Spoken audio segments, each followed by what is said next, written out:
welcome to the Boat Buyer's Secret Weapons series. I'm your host, Captain Matt, and today we're talking about what kind of horsepower and performance you're going to get from your pontoon. We're going to go through different horsepowers and what kind of speeds they're going to give you, ways to improve your speed, how fast pontoons are, and we're going to talk about some record-breaking pontoons. It's going to be a lot of fun. Of course, we're brought to you by the Boat Buyer's Secret Weapon.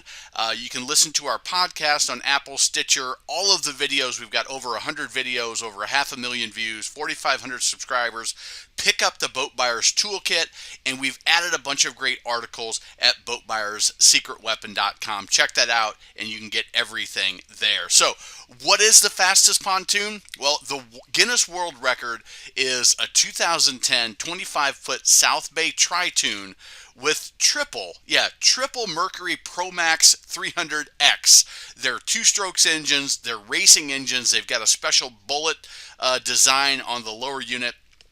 And in 2015 at the Lake of the Ozarks shootout, which is, if you're anywhere near the Lake of the Ozarks, it is an awesome time. I've been many times, 114 miles an hour on a 25-foot TriToon. That's still the world record, and it is fast on any boat, especially when you're looking at a pontoon. So let's talk normal people boats. Okay, so what kind of performance can you expect on just a normal pontoon? So I wanted to give you sort of a breakdown. I'll give you speeds, and I'll give you some suggestions as well. But on a 20 to a 22 foot pontoon, a 50 horsepower is going to allow you to do some slow cruising, just putting along, having a good time. A 90 is going to allow you to do some slow tubing with kids. Usually younger kids will be happy with that kind of performance. As they get to be 9, 10, 11, they're going to start to get bored with it. A 115, you can start doing skiing with kids. You can do wakeboarding and tubing.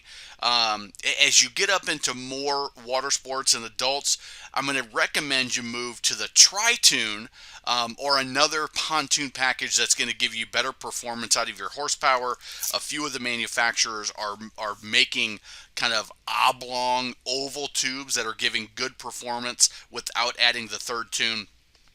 But a 150, I think, is for a lot of people, is a great engine. It gives you good speed. You can do water skiing. I've slalom skied behind a 22-foot TriToon with the 150.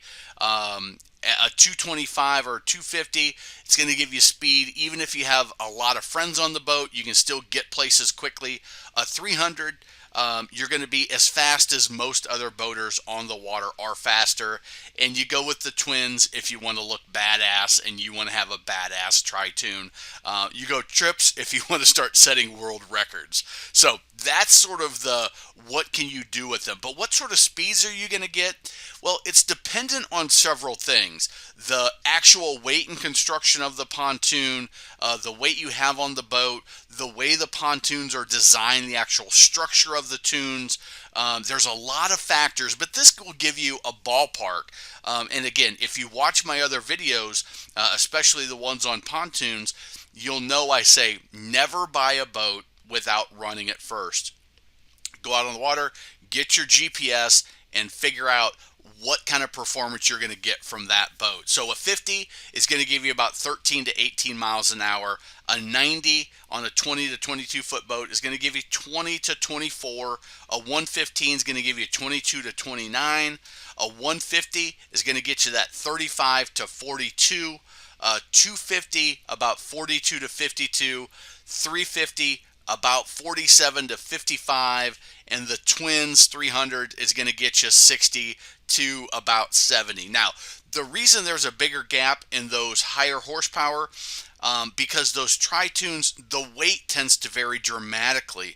The way they do their middle pontoon varies dramatically, and that's going to impact the type of performance you're going to get. And that's why I say always make sure you run a boat before you buy it.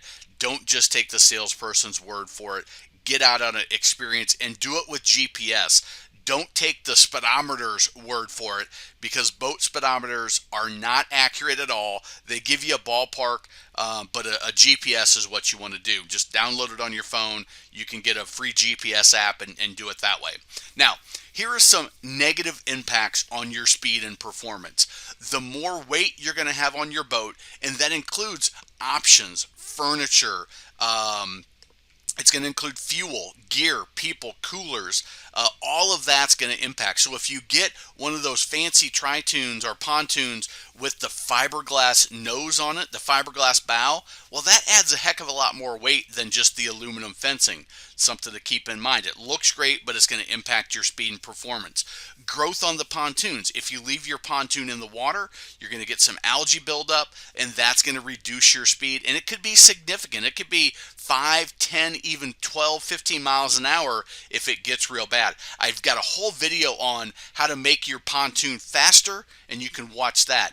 If you've got the wrong or a dinged up prop, you know, your prop's not in perfect condition, it's not cupped exactly right, you've got the wrong pitch or the wrong size, any of those things can impact your performance. And then drag.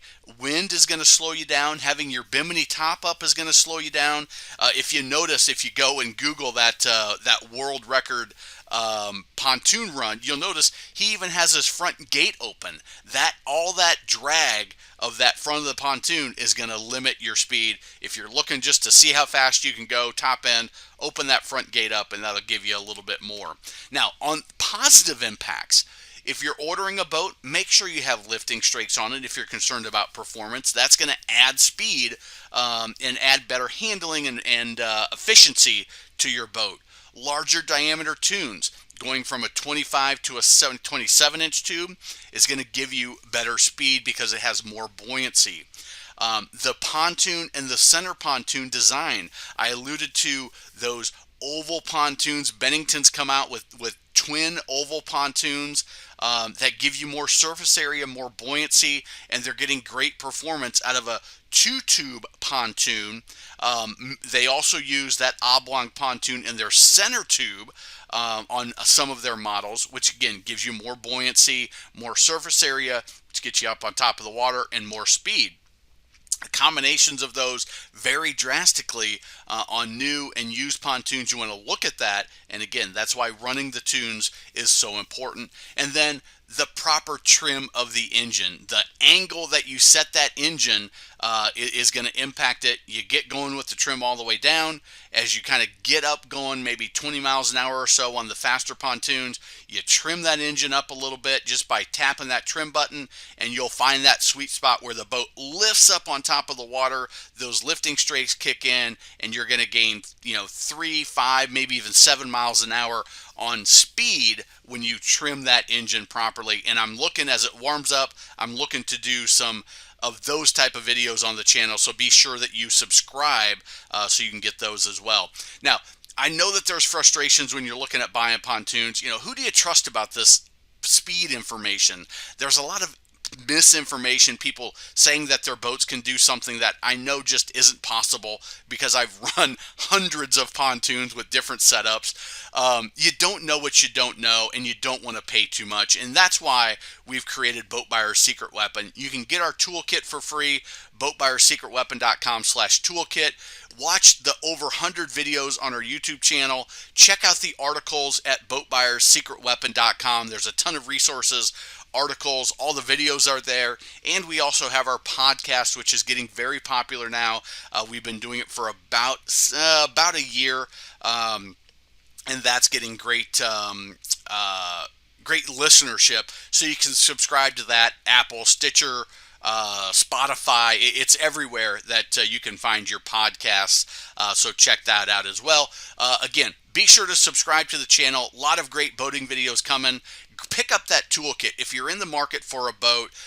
We've given away thousands of these, and people keep coming back saying how valuable it was and how helpful it was. It's a 19-page toolkit. It comes with bonus videos. There's some extra things in there as well. A boat ownership calculator to calculate the true cost of ownership for your boat in your area. Just a ton of great information. YouTube's recommended some videos, so check all that out. Thanks for listening, and be sure to check out the other videos about horsepower, about how to get better speed, how to inspect a used boat. There's a lot of great stuff, and we will catch you next time.